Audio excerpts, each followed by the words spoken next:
She was left in the cold. One little girl, abandoned like a broken toy in a rotting barn, her voice swallowed by straw and silence. No food, no warmth, just bruises and fear. No one came, until he did. An old firefighter with a haunted past, and a retired canine whose eyes still saw what others missed. What they found in that barn will break your heart and restore your faith in humanity. What happens next will stay with you long after the video ends. Before we begin, tell me, where are you watching from? Drop your country in the comments.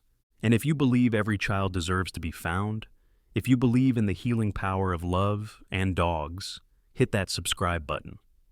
Because this story is a miracle. The first real cold of winter swept through Cypress Creek like an omen. The wind howled low across the valley, carrying the scent of pine and frozen soil. Snow hadn't yet fallen, but the sky bore the color of old bruises, and frost clung to the edges of every fence post and window pane. The small Oregon town, tucked between hills and old timberlands, seemed to hold its breath.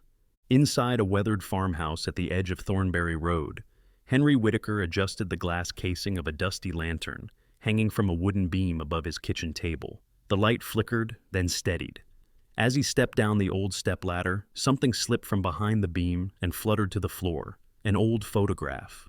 He bent slowly, his knees popping, and picked it up. It was Marjorie. In the photo, she was laughing, one hand shielding her eyes from the sun, the other resting on Henry's shoulder. She looked so alive it hurt.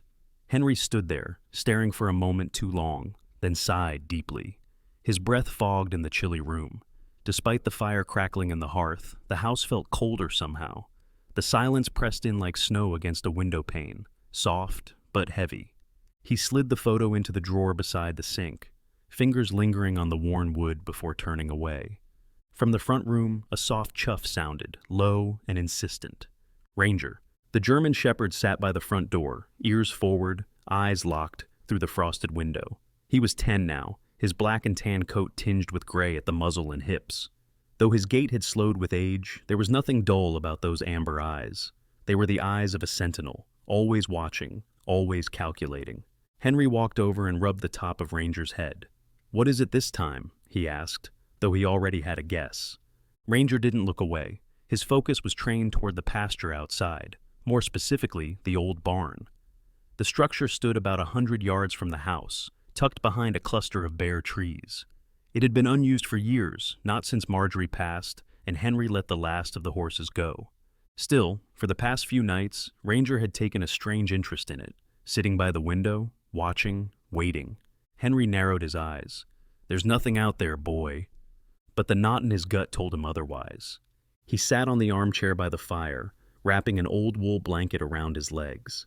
Ranger lay down beside him, but didn't settle. His body remained tense, ears twitching at every gust of wind that brushed the windows.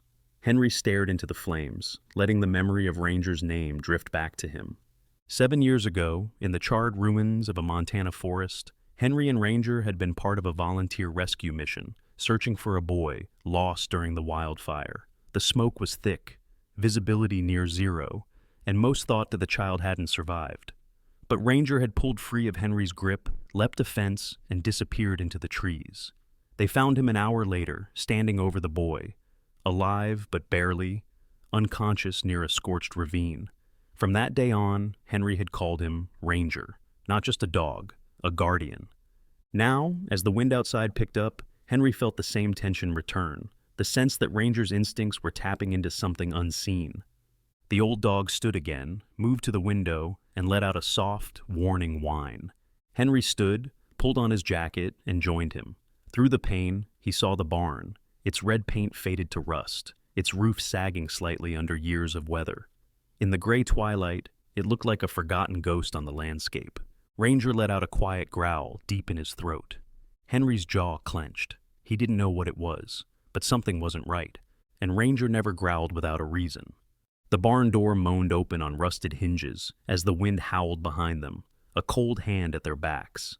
Henry stepped inside first, his boots crunching over bits of straw and dirt, the beam of his flashlight slicing through the murky dark.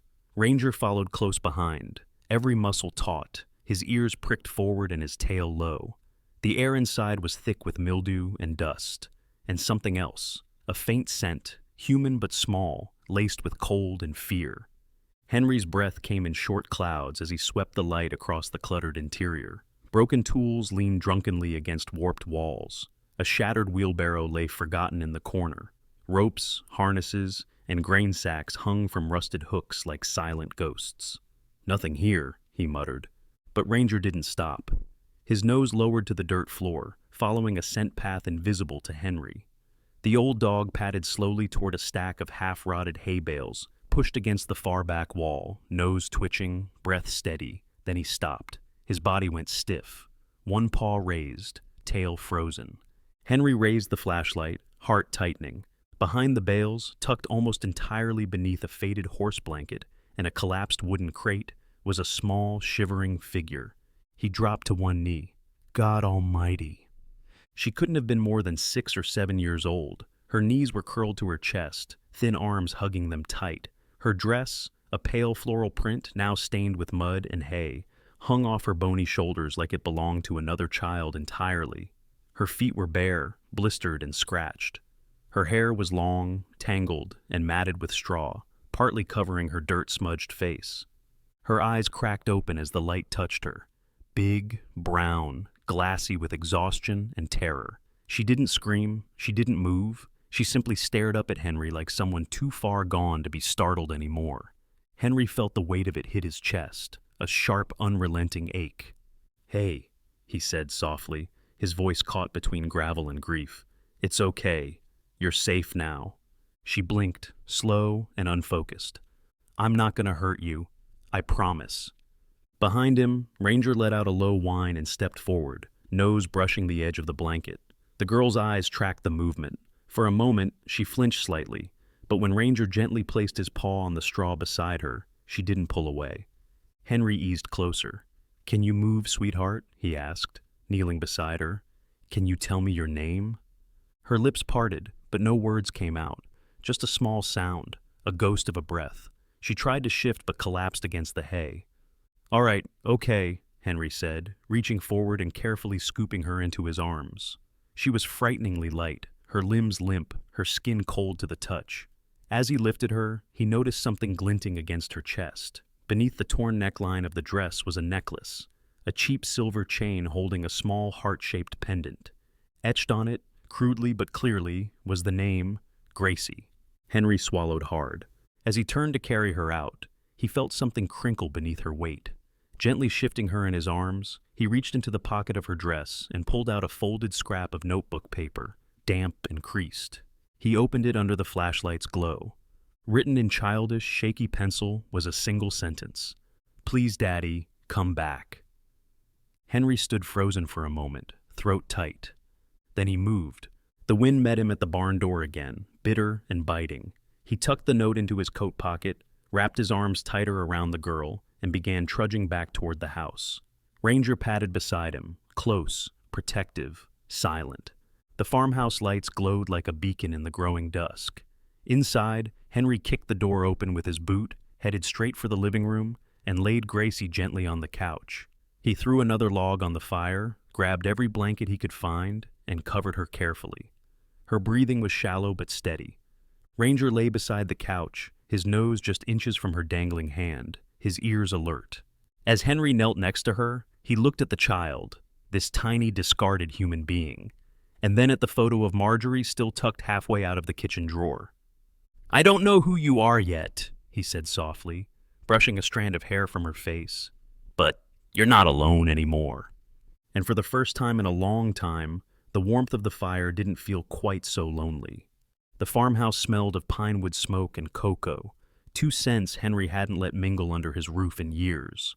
The kettle hissed on the stove, its whistle soft and building, like a memory rising from slumber. Outside, the wind continued its restless sweep across the frozen fields, but inside, warmth clung to every wooden surface like a promise. Henry moved slowly in the kitchen, stirring the cocoa in 2 old mismatched mugs, the powder folding into the milk like dust into snow. He hadn't made hot chocolate since Marjorie was alive. She used to keep the mini marshmallows in a jar labeled emergencies, and it always made him laugh. That jar was gone now, but the moment lingered. As he stirred, His eyes kept drifting to the girl bundled on the couch. Gracie. She was still wrapped in every blanket he could find, now lying slightly more relaxed than earlier. Her head rested gently to the side, cheeks flushed with warmth instead of frostbite. Her thin fingers clutched the edge of the quilt, but her eyes were open, quiet, cautious, always watching. And beside her, like some silent knight, lay Ranger. His head rested lightly across her legs, ears flicking at the sound of the kettle, but his body otherwise still. His presence seemed to calm the girl in a way nothing else had.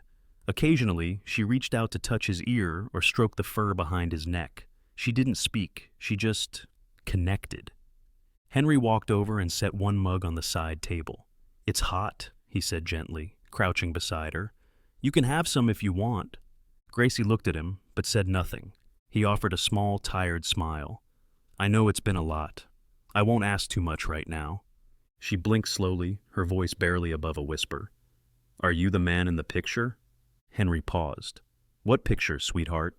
Gracie pointed a shaky finger toward the kitchen, toward the half-open drawer still revealing the photo of Marjorie. "Oh," Henry said, clearing his throat, "that's my wife. She passed a few winters ago." Gracie stared at the fireplace now, the flames reflected in her wide eyes. "She looks nice." "She was," Henry said softly. "She would have made you a whole pot of cocoa with whipped cream and sprinkles." Gracie didn't respond, but her fingers uncurled slightly. "Would it be all right if I called someone, a nurse maybe, just to check on you?" She hesitated, then gave the smallest nod. Henry rose and moved to the landline in the kitchen. He didn't like phones, didn't own a cell. The one on the wall had a long spiral cord and sticky buttons. He dialed a number from memory. It rang once, then again. "Cypress Creek Medical," came a voice, crisp and warm. "This is Nora." Nora Hanley had been the town nurse for nearly 12 years. Mid-40s, short and round-shouldered, she had a no-nonsense manner layered over a deeply maternal heart. She wore oversized cardigans, smelled faintly of antiseptic and lavender, and was known for scolding grown men twice her size into drinking more water and sleeping properly. "Nora, it's Henry Whitaker." A pause. "Well, I'll be... Henry, you all right?" "I'm fine, but I've got a little girl here. She was out in my barn, alone, cold, real thin." Another pause, then her voice sharpened. "How old?" 6 or 7, I'd guess. She told me her name's Gracie. She's talking now, but barely." "I'll be there in 15, Nora said, already moving.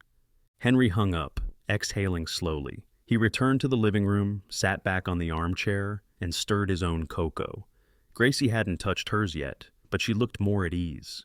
Ranger shifted slightly, his head now resting just above her knee. Henry watched the two of them in the firelight, the way she'd begun to thread her fingers through his thick fur.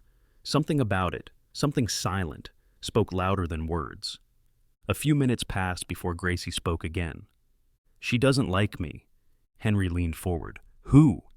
"My stepmom," Gracie said. Her voice was small, detached. "Linda. She says I'm too loud, too messy. She gets mad when Daddy's gone." Henry's heart pinched. "What happened, sweetheart?" Gracie's fingers tightened around Ranger's fur. "She yelled at me, said Daddy wasn't coming back. She told me I made her life harder. Then one day, she told me to go feed the horses, but we don't have horses anymore." Henry waited. She locked the barn door and drove away. He said nothing. He didn't need to. The fire popped gently beside them, the only sound in the room. "I stayed quiet so she wouldn't come back," Gracie added, almost matter of fact. Henry felt the ache rise in his throat again. He glanced down at Ranger, who looked up at him as if to say, "You understand now?" A knock broke the silence. Henry stood and opened the door to find Nora, bundled in a green coat that matched her knit hat. She carried a worn leather bag and had her nurse badge clipped to the strap. Her cheeks were flushed from the cold, and her brown eyes flicked past Henry to the couch. "Let me see her," she said. Nora moved quickly and professionally, kneeling beside Gracie and checking her temperature, pulse, and reflexes with a quiet efficiency. She murmured reassuring things, her voice low and smooth like honey in tea. Gracie didn't resist. In fact, she barely moved, but her hand never left Ranger's side. When Nora was done, she leaned back on her heels. "She's dehydrated, underfed, but stable for now. You did the right thing." Henry nodded, unsure of what to say. "She trusts that dog," Nora added, standing. "That's a gift, Henry. Might be the only reason she didn't stop hoping." He looked at Ranger again, old, worn Ranger, and felt a swell of something between pride and sorrow. "I'm going to check in with the sheriff in the morning," Nora said. "This little one's been through enough. We'll figure out the next step soon." Henry nodded again, his throat tight. "Thanks, Nora." She gave him a long look, half warm, half assessing, then gently patted his arm and let herself out. Back inside, Gracie had drifted off to sleep. Her chest rose and fell slowly beneath the blankets. Ranger remained where he was, unmoving except for the rhythmic twitch of his ear. Henry stood in the kitchen and looked around. For the first time in years, the house didn't feel too big. He poured the last of the cocoa into a third mug and set it on the table, one for her, one for him, and one for someone who might never come back. The morning sun over Cypress Creek was pale and uncertain, more a suggestion than a presence. A thin veil of frost blanketed the fields like powdered glass, crunching under Henry's boots as he stepped onto the porch. The world felt still, suspended between silence and revelation. He pulled his coat tight, breath clouding in front of him as he glanced back through the front window. Inside, Gracie sat cross-legged at the kitchen table, a blanket still wrapped around her shoulders. A stack of paper lay in front of her, along with a coffee tin filled with colored pencils Henry had dug up from an old drawer. Next to her, Ranger sat on the floor, tail thumping gently, as he leaned his head onto her lap. Every now and then, she whispered something to him as she colored, soft things only Ranger was allowed to hear. Henry lingered a moment longer, then descended the porch steps. He had a call to make. At the far end of the town stood a low brick building with a wooden sign that read, Cypress Creek Sheriff's Office. The windows were fogged from the inside, and an old flag hung motionless on its pole. Henry entered with the quiet confidence of someone who had once run toward smoke when others ran away. Behind the front desk sat Sheriff Dana Cole. Dana was in her early 50s, tall and lean, with close-cropped silver hair and sharp green eyes that missed nothing. Her uniform was crisp, but the scuffed boots and the slight crook in her nose hinted at years of experience that no badge could teach. Dana had grown up in Cypress Creek, left for a while to work in Portland, then returned after a personal tragedy, a car accident that took her only brother. Since then, she'd thrown herself into law enforcement with unwavering focus. When she saw Henry walk in, her face softened slightly. Well, you only show up in person when something's serious, Whitaker." "It is," Henry said, removing his cap. "I've got a girl at my place. Found her in my barn. Cold, starving. Told me her name's Gracie." Dana leaned back in her chair. "Gracie? She says her stepmom's name is Linda Voss." At the name, Dana's expression changed. She stood and walked to a filing cabinet against the back wall, her fingers moving through folders with practiced ease. "Voss? Yeah, here we go. Linda Voss, moved into town about 2 years ago, lives out by Clear Pine Road, got married to a Captain James Monroe. He's active duty Army, currently deployed. 1 child listed, no prior record, but..." She pulled out a slim manila folder. "There's a filed welfare concern, from a neighbor. Said she heard yelling, suspected neglect. Nothing came of it. No visual evidence at the time." Henry frowned. "I believe the girl." Dana nodded. "So do I." He stepped closer. She had a letter in her pocket. Said, "Please, Daddy, come back. She's scared of that woman. Told me she hid in the barn to avoid being hurt." Dana's lips pressed together. "We'll keep this quiet for now. I'll notify Child Protective Services, but hold off on any action until we know more. We don't want Linda bolting or covering her tracks." Henry nodded. "You're the only one I trust with this." Dana glanced toward the window, then back. "You still got Ranger?" "He's watching her like she's his job." Dana smiled faintly. "Good. That dog's better than half the men I've trained." Henry allowed himself a small laugh. "He hasn't failed me yet." Back at the farmhouse, the morning light slanted through the kitchen window, warming the table where Gracie sat with a paper in front of her. She had drawn a large figure, blocky shoulders, gray hair, a kind face. Beside him stood a big dog with soft eyes and tall ears. Above them, in thick childlike letters, she had written, "Safe now." Ranger rested his head against her side as she carefully colored in his fur with a worn-down brown pencil. When Henry returned, he paused in the doorway, watching them for a long moment before stepping inside. Gracie looked up, her eyes searching. "Is she coming here?" Henry shook his head. "No, honey. No one's coming to hurt you, not while I'm around." She looked back at her drawing. "I made this." Henry approached slowly and glanced down. "Is that me?" Gracie nodded. "And this?" he asked, pointing to the dog. "That's Ranger," she whispered. "He keeps me safe." Henry felt his throat tighten. He reached out and gently ruffled her hair. "Yeah, he does." That afternoon, Dana called Henry with an update.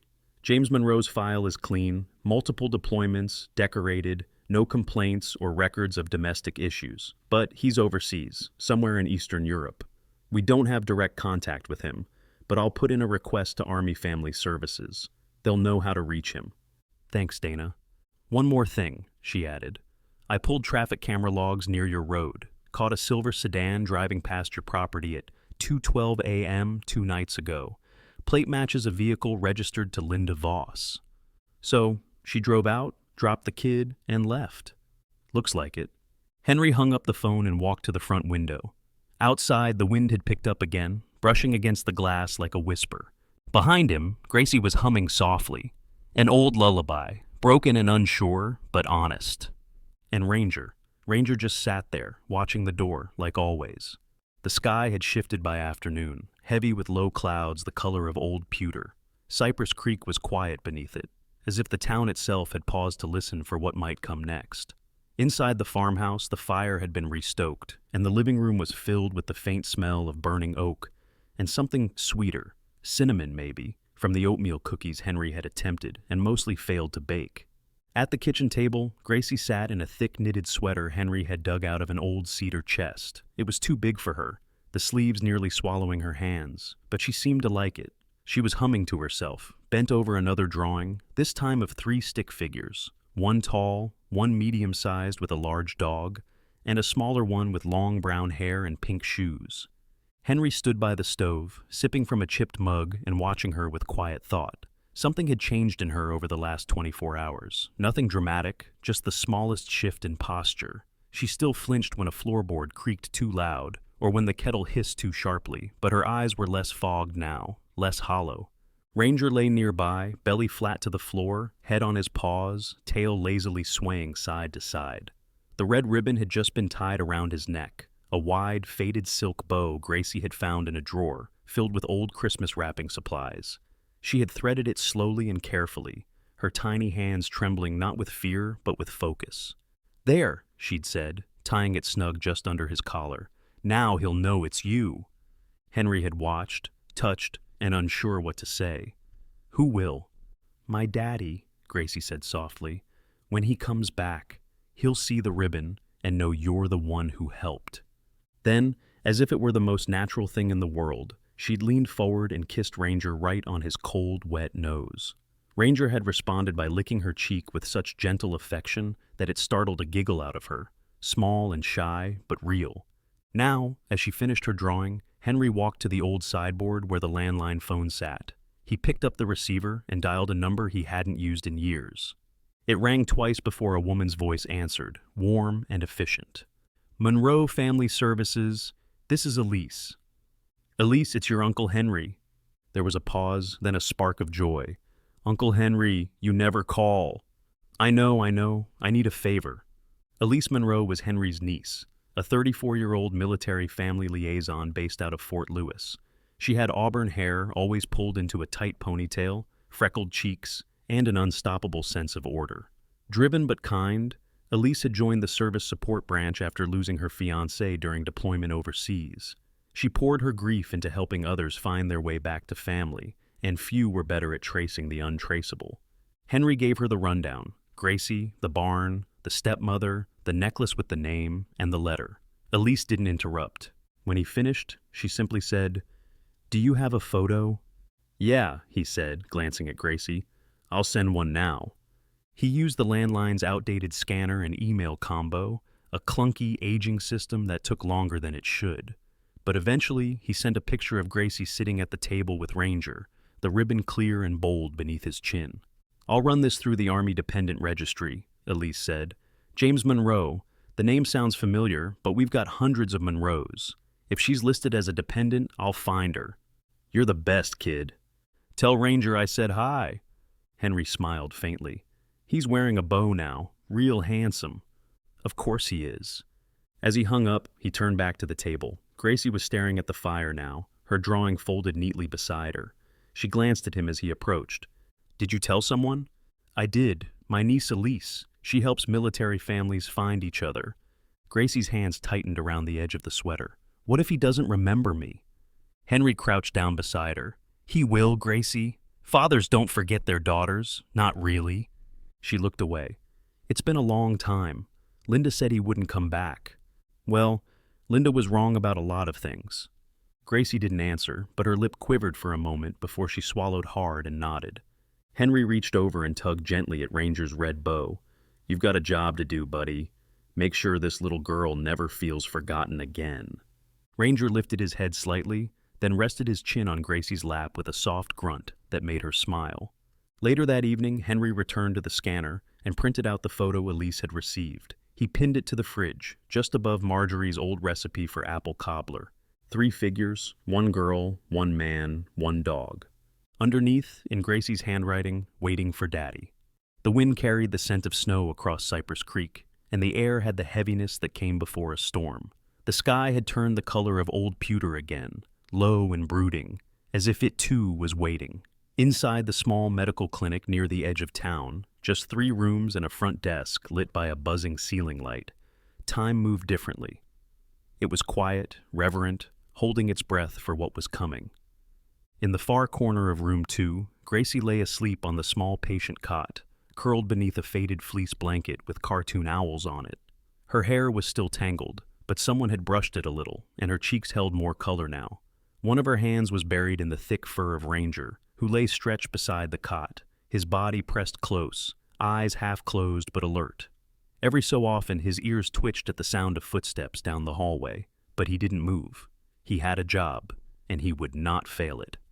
Beside Gracie, Henry sat on a metal folding chair, arms crossed, head tilted slightly forward. He wasn't asleep, not really, but somewhere between memory and vigilance. The rhythmic sound of Gracie's breathing and the warmth of the room wrapped around him like something fragile. He had not said it aloud, but in his heart, he'd already accepted that this child was not just passing through his life. She had taken root. Outside, a pickup truck pulled into the snow-dusted parking lot. The door opened. A man stepped out.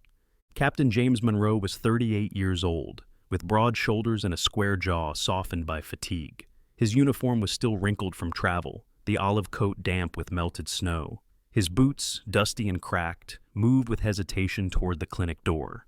His face, once firm and controlled, was now worn, eyes sunken with weeks of sleepless nights and worry. He had a deep scar along his right eyebrow, the result of a training accident during his first deployment. He walked like a man used to bearing weight, but today that weight was something he wasn't sure he could carry. Nurse Nora met him at the door, her cardigan buttoned tightly, her expression composed but kind. "She's in the second room," she said gently. "She's safe, but sir, prepare yourself." James nodded once, jaw clenched, throat too tight to speak. He stepped past her. The hallway felt longer than it was.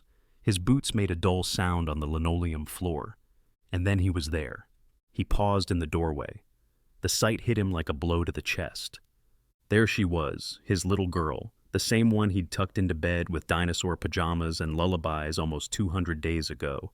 But now her dress was worn, her cheeks gaunt, her hands too small, and curled beside her, like a silent shadow, was a massive German shepherd wearing a red ribbon. And beside them, slouched with exhaustion, sat a stranger, an older man with weathered skin and a familiar kind of pain in his posture. James took one step in and made a sound, not quite a sob, not quite a breath, but something in between. Gracie stirred. She blinked up slowly, her eyes adjusting to the light, then to the tall figure in the doorway. "Daddy," she said, voice hoarse. That single word cracked him open. James stumbled forward, dropping to his knees beside the cot, as Gracie sat up and wrapped her arms around his neck. He pulled her close like he might never let go again, his face buried in her hair, shoulders shaking. Henry didn't move. He sat still, giving space.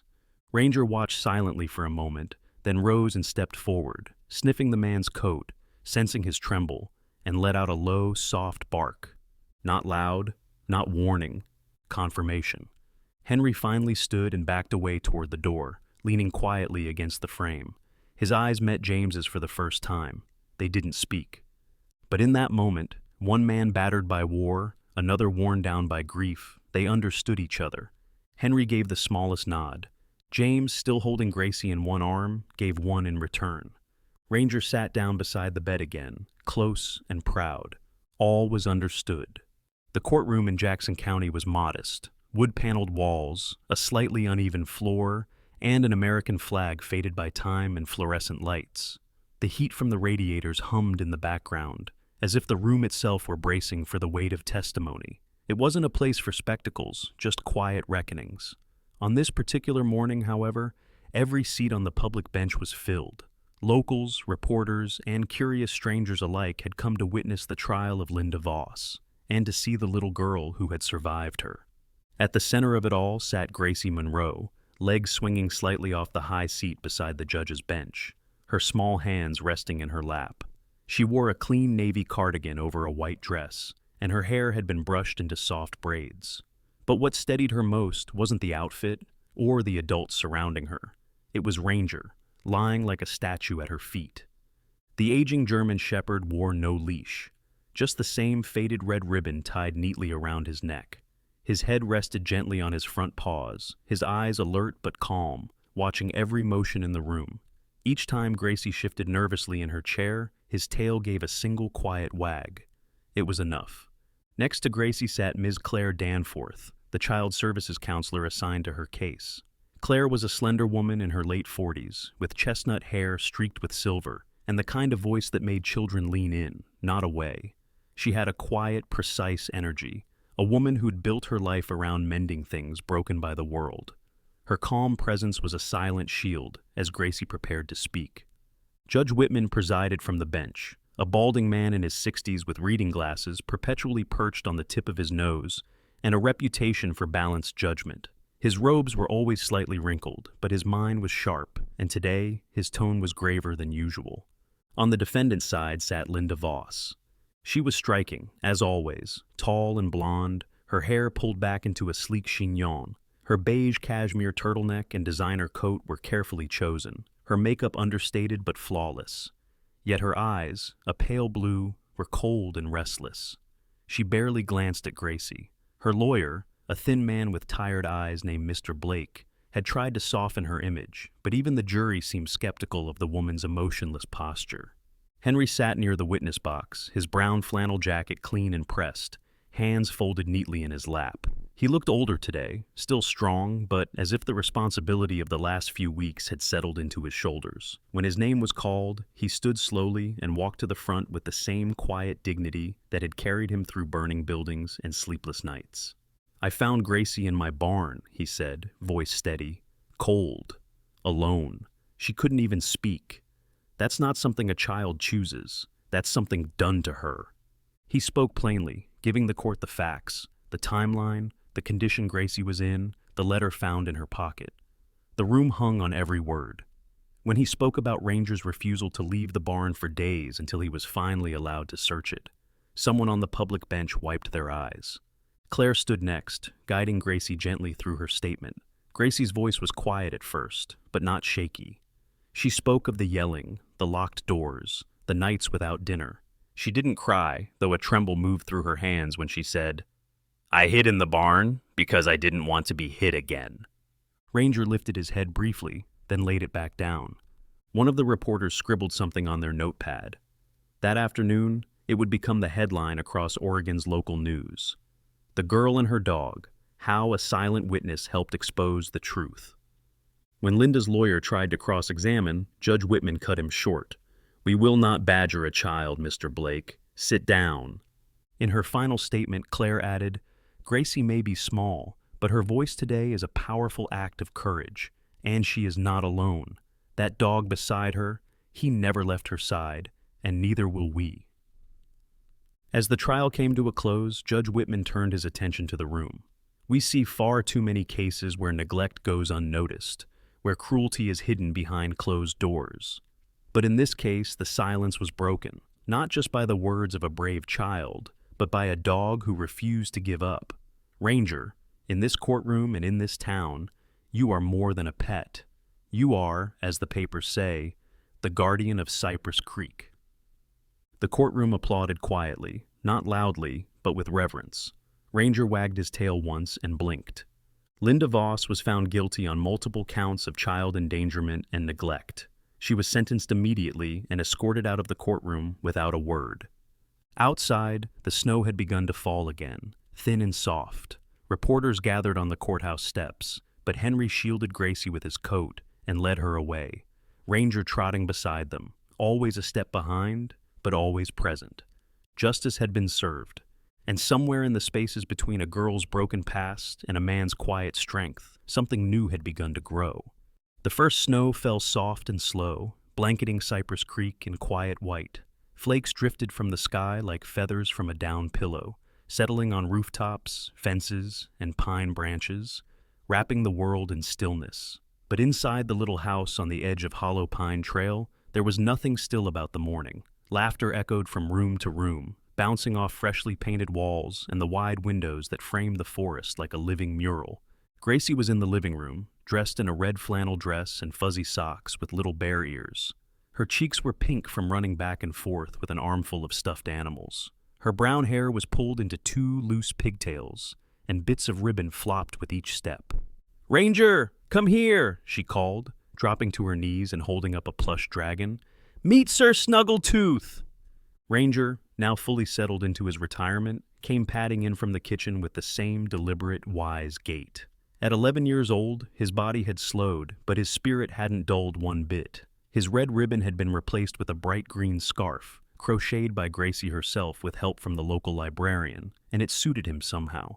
He sat obediently in front of her and gave the plush toy a generous sniff before flopping to the floor with a satisfied grunt. In the kitchen, James Monroe stirred a pot of oatmeal while humming under his breath. The fatigue in his face had eased over the past few weeks. The shadows beneath his eyes lightened. He wore a worn-out gray hoodie and jeans, and the house smelled of cinnamon and apple, thanks to the pie Henry had dropped off that morning. James glanced up at the clock, just as a gentle knock tapped at the front door. Gracie leapt up. "It's Mr. Henry!" James smiled and wiped his hands on a dish towel. "Go get him, sweetheart!" She raced to the door, flung it open, and wrapped her arms around Henry's waist. Henry Whitaker, bundled in his old green canvas jacket and a navy scarf, bent down with a soft grunt and gave her a hug. His silver beard glinted with snowflakes, and he carried a cloth bag in one hand. "You didn't have to run at me like a snowball," he chuckled. "I missed you," she said, pulling him inside. Henry stepped into the warmth and handed the cloth bag to Ranger, who took it in his mouth with practiced care. "It's the chewy ones again with peanut butter," Henry said, "the kind that smell worse than they taste." Ranger wagged his tail in approval and trotted off to his favorite spot under the big living room window. James came around the corner with 2 mugs of coffee. "Afternoon, Henry." "Smells like apple pie in here," Henry said, taking a mug with a nod. "It is apple pie," James replied. "Yours. Gracie made me promise not to touch it until after dinner." Henry smiled. "She's a good commander. Runs this house tighter than boot camp." As they sat down at the kitchen table, Gracie reappeared with a wooden sign, awkwardly painted in big, blocky letters. She held it up with both hands. "Can we hang this outside today?" she asked. Henry leaned in to read it. The words were painted in bright blue with uneven brush strokes. "Ranger's home, too." James looked at Henry, a quiet exchange in their eyes. Henry set down his coffee and stood. "I think that's the best idea I've heard all year." They walked outside together, the snow crunching beneath their boots. James handed Gracie a small hammer, and Henry held the sign in place on the front post of the porch. With a proud smile and tongue peeking from the corner of her mouth, Gracie tapped in the nails, one by one. When it was done, she stepped back, hands on her hips. "There. Now everyone will know." Behind them, Ranger let out a small huff, as if in approval. Henry stood watching the two of them. Gracie giggling, James brushing snow from her shoulders, Ranger content in his role as guardian turned family dog. For the first time in years, he didn't feel like an outsider looking in. The home wasn't his, but somehow he belonged here. James clapped a hand on Henry's shoulder. "You'll stay for dinner?" Henry hesitated, then nodded. Wouldn't miss it. Later that evening, as the snow deepened and the world outside went still, they sat around the table beneath a halo of golden light. Gracie told Ranger stories between bites of mashed potatoes, James carved slices of pie, and Henry, though quiet, smiled more than he had in a long, long time. Outside, beneath the porch light, the new sign swayed gently in the breeze. The snow continued to fall, but inside the house there was only warmth. Sometimes miracles don't arrive with lightning or angels in the sky. Sometimes they come wrapped in fur, with tired eyes and a silent vow to never leave. This was never just a story about a lost child or a broken man. It was a story about grace, about how love, loyalty, and faith can walk into a barn on a cold night and change everything. God didn't forget Gracie. He sent Ranger. He sent Henry, and he awakened a father's heart at just the right time. In our everyday lives, we often pass by people, wounded, afraid, or forgotten, without seeing them. But just as Ranger stood guard, maybe we're called to do the same, to notice, to act, and to believe that even in a broken world, redemption is real. That homes can be rebuilt, families restored, and hope rekindled. If this story touched your heart, share it with someone who might need it today. Leave a comment and tell us what part moved you the most. Subscribe for more stories that remind us we are not alone in this world.